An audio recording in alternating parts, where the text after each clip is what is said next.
Hai Sobat Pintar, balik lagi bersama saya Chris di Duit Pintar. Kemarin kan saya baru cerita nih soal aset saya yang hilang. Angkanya cukup fantastis, cukup besar pula. Namun kenapa saya bisa santai-santai aja, kenapa masih bisa tertawa, dan tampaknya juga nggak kelihatan stres. Di episode hari ini saya akan berbagi bagaimana cara saya menghadapi kejatuhan-kejatuhan yang pernah terjadi kepada saya yang tentunya dapat membantu Sobat Pintar untuk menghadapi hal yang serupa di masa mendatangnya. Ikuti episode hari ini hingga habis ya. Episode hari ini disponsori oleh rekeningku, Indonesia Cryptocurrency Marketplace. Link pendaftarannya di kolom deskripsi ya.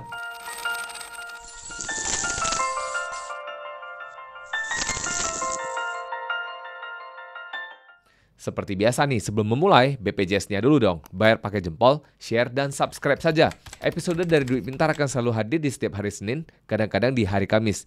Jadi Sobat Pintar bisa dapatkan episode yang lebih banyak dari Duit Pintar. Sebelum kita masuk ke inti pembicaranya, saya akan kasih dulu konteks apa saja yang pernah terjadi, yang pernah saya bagikan di episode-episode dari Duit Pintar.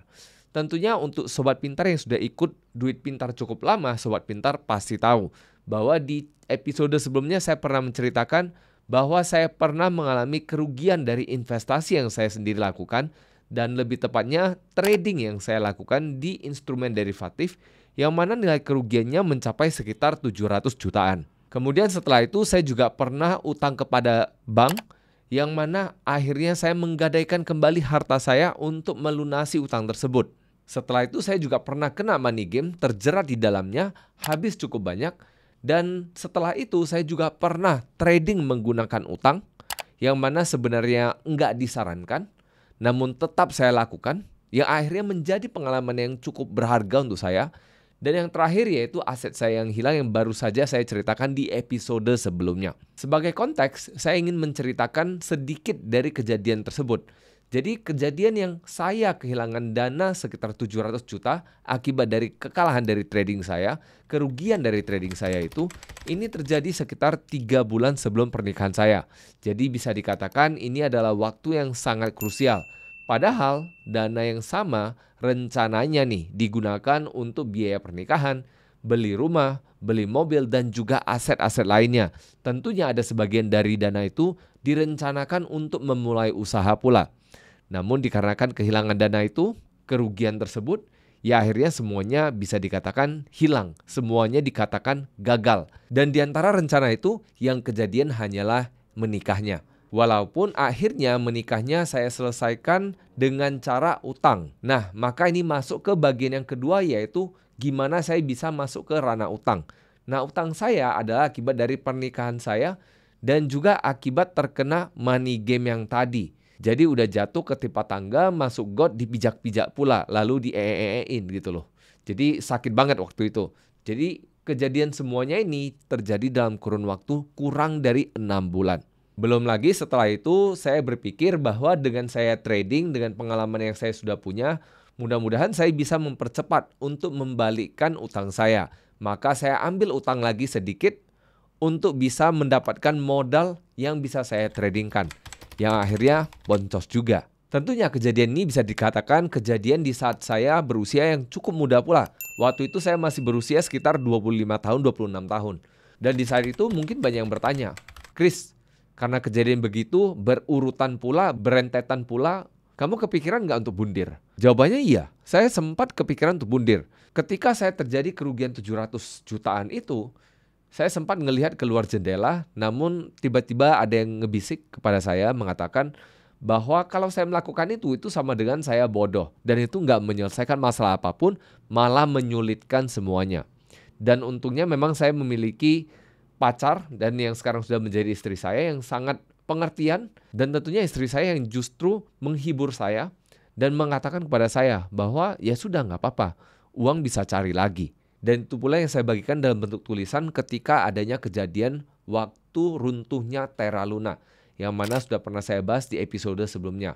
Untuk Sobat Pintar yang ingin mengakses tulisan saya pernah tulis di link yang saya masukkan di kolom deskripsi dan yang bisa Sobat Pintar akses di pojok sini. Lalu pertanyaan berikutnya, apakah saya ada coba bunuh diri? Jawabannya enggak.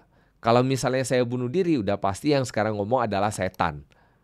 Kan bahaya juga kan, Sobat Pintar lagi nonton setan. Tapi tentunya enggak. Saya enggak ngelakuin itu, saya berpikir lebih panjang dan mudah-mudahan hingga hari ini saya sudah hidup jauh lebih baik dibandingkan sebelumnya. Dan tentunya salah satu kejadian yang membuat saya menjadi lebih sadar adalah lagu ini. Singkatnya, di salah satu bagian lirik lagu ini ada kalimat yang mengatakan what doesn't kill you make you stronger. Ini artinya apa yang nggak ngebunuh kita membuat kita menjadi lebih kuat. Kalau istilah salah satu mentor saya adalah setiap kejadian atau setiap tantangan yang kita hadapi, ini adalah waktu kita untuk upgrade. Kalau memang kita nggak pernah menemui tekanan demikian, nggak pernah nemui tantangan demikian, bisa dikatakan ya kita hidup baik-baik saja, ya tentunya kita juga nggak bisa menjadi orang yang lebih kuat. Di salah satu videonya Mas Panji Pragiwaksono, beliau pernah mengatakan begini, waktu yang baik ataupun good times biasanya ngebuat orang yang menjadi lebih lemah. Di sisi lain, ketika orang-orang menghadapi waktu-waktu yang sulit, ini adalah waktu di mana orang-orang ini tertempah menjadi orang-orang yang lebih kuat. Lalu setelah menghadapi hal-hal demikian, kira-kira apa yang saya lakukan? Kira-kira gimana nih saya bisa move on? Langkah pertama tentunya kita harus bangkit. Setiap kegagalan yang kita temui, kita harus bangkit. Berapa kali kita gagal itu bukan suatu masalah. Tapi yang menjadi masalah utama adalah berapa kali kita bangkit dari setiap kegagalan yang kita temui. Jadi kalau misal kita gagal 5 kali, pastikan kita bangkit 6 kali. Kalau kita gagal 100 kali, pastikan kita bangkit 101 kali. Hal ini sangat penting dikarenakan kebanyakan orang udah gagal, malah tenggelam di dalamnya, akhirnya malah nggak timbul-timbul kembali, nggak muncul lagi ke permukaan. Ini adalah hal yang harus diperhatikan dan hal yang harus diwaspadai. Karena banyak sekali yang sudah pernah gagal dan akhirnya nggak pernah balik lagi, nggak pernah bounce back istilahnya. Hal yang kedua yang tidak kalah penting yaitu ingat untuk selalu belajar dari kegagalan yang pernah kita alami. Buat catatannya, coba duduk, renungkan kira-kira gimana nih kita bisa keluar dari masalah demikian kalau misalnya terjadi lagi di masa mendatang. Ya amin-amin sih nggak kejadian lagi. Tapi paling nggak pasti ada suatu hal yang bisa kita pelajari dari kejadian tersebut. Dan dengan adanya kita belajar dari kesalahan kita sebelumnya, mudah-mudahan kita nggak melakukan hal yang sama berulang kali. Seperti kata Albert Einstein, kebodohan ataupun kegilaan adalah melakukan hal yang sama berulang kali namun mengharapkan hasil yang berbeda. Jadi tentunya apa yang sudah kita lakukan di masa yang lalu dan kita ingin mengharapkan hasil yang berbeda, pastikan kita nggak melakukan hal yang sama lagi. Dan yang terakhir, move on dan fokus kepada solusi. Yang sudah terjadi ya sudah biarlah terjadi, tapi pastikan kita punya solusi kalaupun terjadi di masa mendatang. Jadi pastikan kita nggak ngulang lagi. Pastikan kalau misalnya ada masalah-masalah yang mirip dengan masalah yang kita temui di masa lalu, kita sudah memiliki solusinya dan kita menjadi lebih siap di masa mendatangnya. Jadi untuk menyimpulkan episode hari ini, kalau memang kita sudah gagal, pastikan kita nggak menyerah, malah kita maju kembali, bangkit kembali untuk membuktikan bahwa kita memang mampu. Yang kedua, selalu belajar dari kegagalan kita dan jangan ulangi hal yang sama untuk mendapatkan hasil yang berbeda. Dan yang ketiga, pastikan kita move on, fokus kepada solusi dan jalankan semuanya. Itu saja episode hari ini. Terima kasih sudah menyimak. See you in the next episode and bye-bye.